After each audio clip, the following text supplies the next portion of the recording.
বাংলাদেশের রাজনীতির মাঝ আবারও গরম হয়ে উঠেছে। আওয়ামী লীগের নেতাকর্মীরা আত্মপ্রকাশ করতে শুরু করেছেন।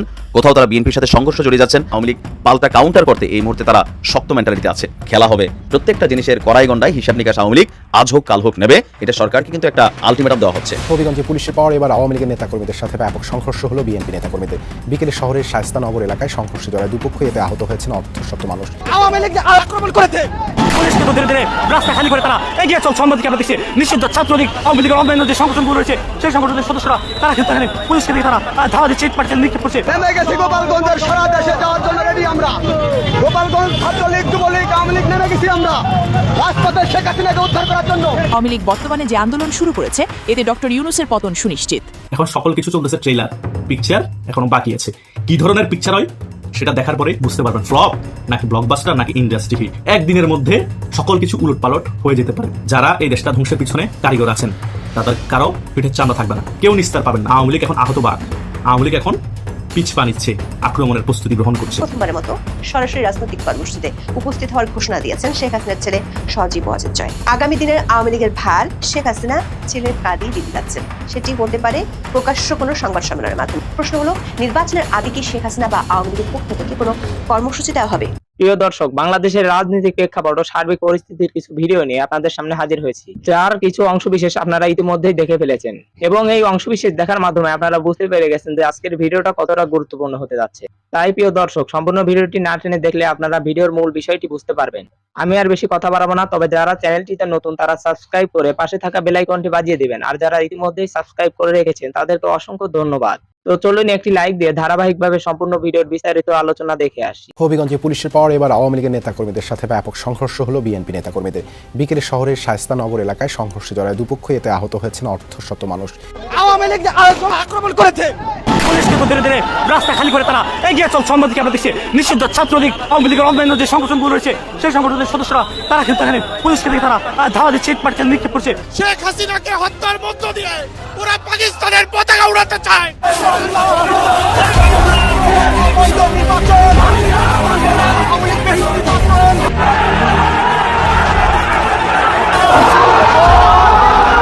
ডক্টর ইউনূসের অবৈধ নির্বাচন বাতিলের দাবিতে সমগ্র বাংলাদেশের রাজপথ উত্তাল করে তুলল আওয়ামী লীগ ও ছাত্রলীগের নেতাকর্মীরা। ঢাকা, ময়মনসিংহ, কুমিল্লা, চট্টগ্রাম, ধানমন্ডির রাজপথ অবরোধ করে বিশাল বিক্ষোভ শুরু করেছে তারা। গাড়ি ভাঙচুর, বাসে অগ্নিসংযোগ সহ পুলিশ বক্সে আগুন দিয়ে সারা দেশের যান চলাচল অবরোধ করার চেষ্টা করছে তারা। ইউনূসের পুলিশ প্রশাসন এবং বিএনপির নেতাকর্মীরা এক পর্যায়ে তাদেরকে বাধা দেওয়ার চেষ্টা করলে ত্রিমুখী সংঘর্ষের রণক্ষেত্রে পরিণত হয় ঢাকার রাজপথ। এ যেন নির্বাচনে অংশ না হলে নির্বাচন বাতিল, যে কোনো একটা সমাধান চাচ্ছে তারা। বিশেষজ্ঞদের মতে প্রাচীন দল আওয়ামী লীগকে বাদ দিয়ে নির্বাচন করাটা ডক্টর ইউনূসের যেমন স্বৈরাচারিতার প্রমাণ দিচ্ছে, তেমনি জনগণের সাথে বিশ্বাসঘাতকতা করা হচ্ছে। তাদের মতে আওয়ামী লীগ বর্তমানে যে আন্দোলন শুরু করেছে এতে ডক্টর ইউনূসের পতন সুনিশ্চিত। যে লোকগুলো আওয়ামী লীগকে ভোট দেয়, যে লোকগুলো আওয়ামী লীগকে ভালোবাসে, যে লোকগুলিকে বঙ্গবন্ধুকে ভালোবাসে, এই লোকগুলিকে সব করবো নাকি? সরকার একটা নির্বাহী আদেশে আওয়ামী লীগের রাজনৈতিক কর্মকাণ্ড স্থগিত করছে। আমি মনে করি সরকার এই কাজটা অন্যায় করেছে। নির্বাহী আদেশে কোনো পলিটিক্যাল পার্টির কার্যক্রম স্থগিত করা বা পলিটিক্যাল পার্টিকে নিষিদ্ধ করা, এটা আমি মনে করি এটা কালো আইন। এখন সকল কিছু চলতেছে ট্রেলার, পিকচার এখনো বাকি আছে। কি ধরনের পিকচার হয় সেটা দেখার পরে বুঝতে পারবেন ফ্লপ নাকি ব্লকবাস্টার নাকি ইন্ডাস্ট্রি হিট। বুঝতে পেরেছেন? বাংলাদেশের রাজনীতি বোঝা খুবই কঠিন ব্যাপার ভাই। একদিনের মধ্যে সকল কিছু উলটপালট হয়ে যেতে পারে, যেটা শেখ হাসিনা 5 আগস্ট ফেস করেছে। শেখ হাসিনাকে দেখে এখনো যারা শিক্ষা অর্জন করেন নাই তারা এখনো জেগে জেগে স্বপ্ন দেখছেন। বুঝতে পেরেছেন? খুব ভয়াবহ সময় আসতেছে 12ই ফেব্রুয়ারির পরে, নির্বাচন হোক বা না হোক।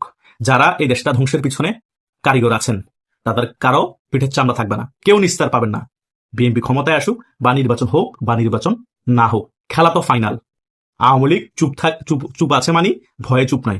আওয়ামী লীগ এখন আহত বাঘ, আওয়ামী লীগ এখন পিছপা নিচ্ছে, আক্রমণের প্রস্তুতি গ্রহণ করছে। আহত বাঘ সবসময় ভয়ঙ্কর হয়। বাঘ যখন তার পা পিছে নিয়ে যায়, ভয়ে নিয়ে যায় না, আক্রমণ করার প্রস্তুতি নেই। সেটাই আওয়ামী লীগ নিচ্ছে। কখন আক্রমণ করবে, কোন টাইমে আক্রমণ করতে হবে ভালো করে জানে বাংলাদেশ আওয়ামী লীগ। ভালোভাবে আক্রমণ করে আবার তাদের আধিপত্য বাংলাদেশের রাজনীতিতে বিস্তার করবে এবং রাজপথ সময় মতো দখল করবে। সেই কারণে আমি সাবেক মেজর রেজাল করিমের কথা অনেক বেশি গুরুত্ব দিতে চাচ্ছি এবং মাসুদ কামাল বলেন, আব্দুল তুষার ভাই বলেন, তাদের কথা গুরুত্ব দিতে চাচ্ছি। হয়তোবা নির্বাচন হয়ে যাক, অন্তত তারা যে আশঙ্কা জাগিয়েছে সেটা খুবই গুরুত্ব বহন করে, কারণ ভিতরগতভাবে অনেক খেলাই চলছে, যেটা আমরা সাধারণ জনগণ খালি চোখে দেখতে পাচ্ছি না।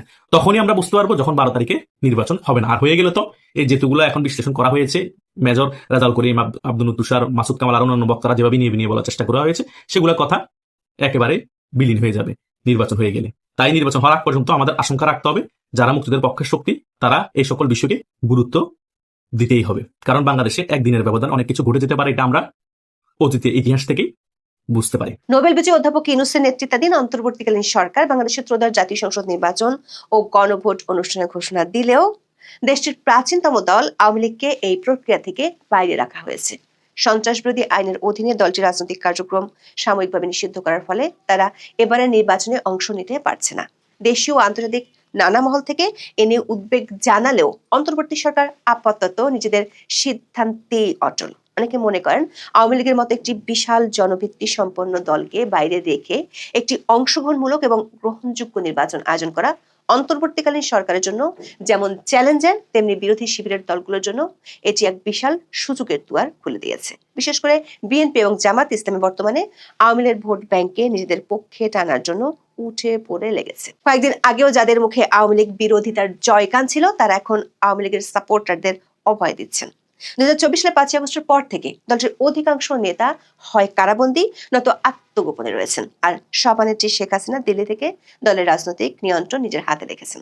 কয়েকদিন আগে দৈনিক প্রথম আলোতে প্রকাশিত খবরে বলা হয়, গত 21শে জানুয়ারি যুক্তরাজ্যের আওয়ামী লীগের একটি উচ্চ পর্যায়ের প্রতিনিধি দল দিল্লিতে শেখ হাসিনার সাথে সাক্ষাৎ করেছেন। সেই খবরে বলা হয়, শেখ হাসিনা যুক্তরাজ্য আওয়ামী লীগের নেতাদের জানিয়েছেন বর্তমান অন্তর্বর্তী সরকার তাকে দেশে ফিরতে বাধা দিচ্ছে এবং তার বিরুদ্ধে আন্তর্জাতিক অপরাধ ট্রাইব্যুনালের রায়কে রাজনৈতিক প্রতিহিংসা হিসেবে দেখছেন। এই বৈঠকে তিনি সুস্পষ্ট কিছু নির্দেশনা দিয়েছেন, যার মূল লক্ষ্য হলো 12 ফেব্রুয়ারি নির্বাচনী ব্যবস্থাকে চ্যালেঞ্জ করা। তবে সেই নির্দেশনাগুলো কি তা প্রথম আলোর ওই খবরে তুলে ধরা হয়নি। দিল্লির একাধিক সূত্রে আমরা নিশ্চিত হতে পেরেছি, আওয়ামী লীগের 9 নেতাকে দিল্লিতে ডেকেছেন শেখ হাসিনা। আগামী 4 ফেব্রুয়ারি তাদের সাথে বৈঠক হওয়ার কথা রয়েছে। সাবেক স্বরাষ্ট্রমন্ত্রী আসাদুজ্জামান খান কামাল ও সাবেক মন্ত্রী জাহাঙ্গীর কবির নানক এই বৈঠকে থাকবেন। এই 9 নেতা 2 ফেব্রুয়ারি কলকাতা থেকে দিল্লির উদ্দেশ্যে রওনা দিবেন। সূত্রগুলো বলছে 12 ফেব্রুয়ারি নির্বাচন উপলক্ষে বাংলাদেশে থাকা আওয়ামী লীগের নেতাকর্মীদের উদ্দেশ্যে করণীয় কি হবে তা নিয়ে বৈঠকে আলোচনা হবে। নির্বাচনের তফসিল ঘোষণার আগে শেখ হাসিনা একাধিক বিদেশি সংবাদ মাধ্যমে সাক্ষাৎকার দিয়ে নির্বাচনে অংশ নেওয়ার কথা এবং আওয়ামী লীগের উপর নিষেধাজ্ঞা তুলে নেওয়ার আহ্বান জানিয়েছিলেন। কিন্তু সরকার আওয়ামী লীগকে নির্বাচনে অংশ নিতে না দেয় এরই মধ্যে শেখ হাসিনা তার দলের নেতাকর্মীদের উদ্দেশ্যে অডিও বার্তায় ভোট বর্জনের বার্তা দিয়েছেন। আওয়ামী লীগের পক্ষ থেকে অনলাইনে no vote no vote campaign চালিয়ে যাচ্ছে।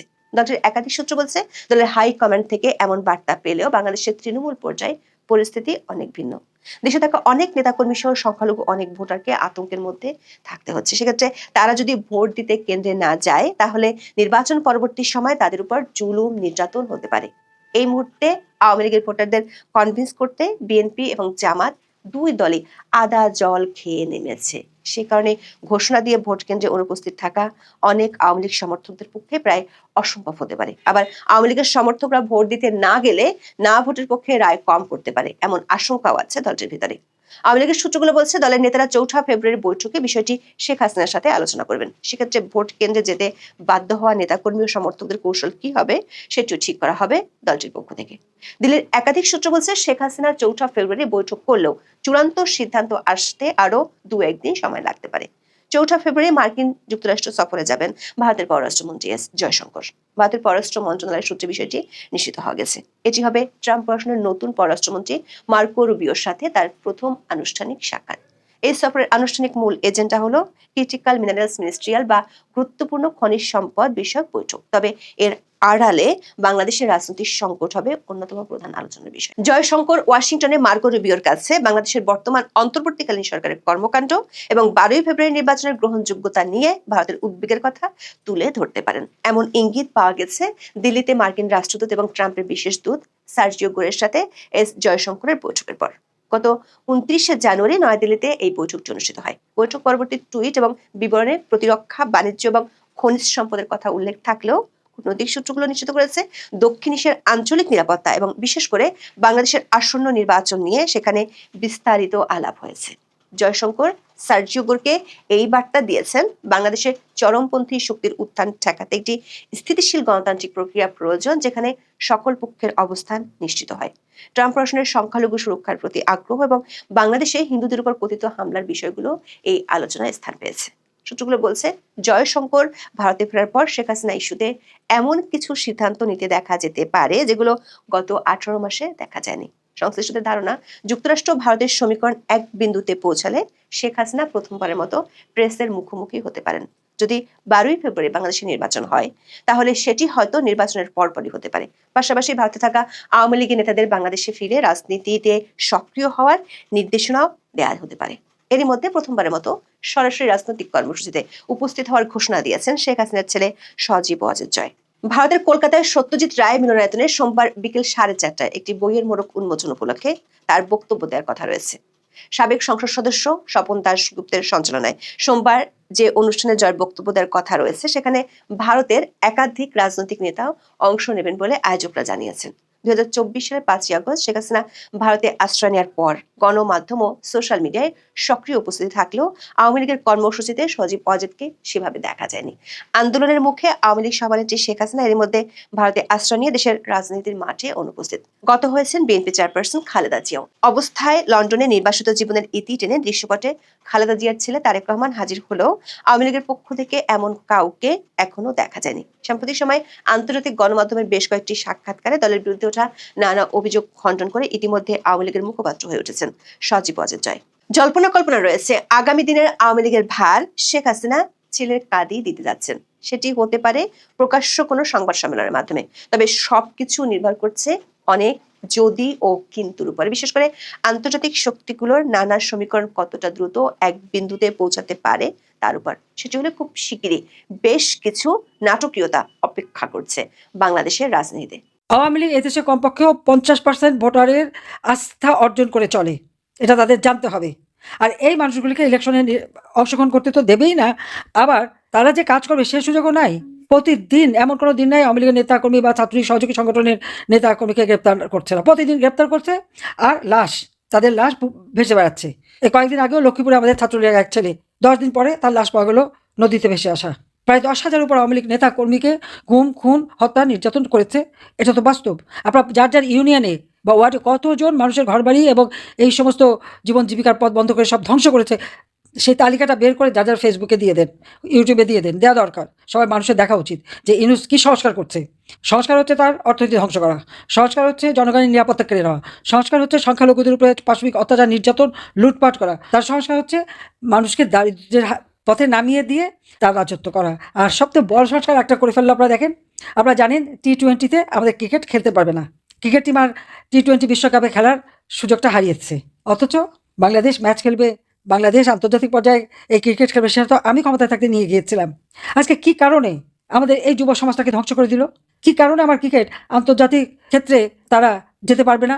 ক্রিকেটে বাংলাদেশ সারা বিশ্বের কাছে একটা স্থান করে নিয়েছিল। ইনোসেন্ট মেট্রিকুলাস ডিজাইনের অংশ হিসেবে তার সংস্কারের ফলে নক্ষত্রের পতন ঘটেছে। বাংলাদেশ খেলতে পারবে না। এত কষ্ট লেগেছে আমার এটা দেখে, কারণ হ্যাঁ, আমি চেষ্টা করেছিলাম বাংলাদেশ যেন টেস্ট ম্যাচ খেলার যোগ্যতা অর্জন করে।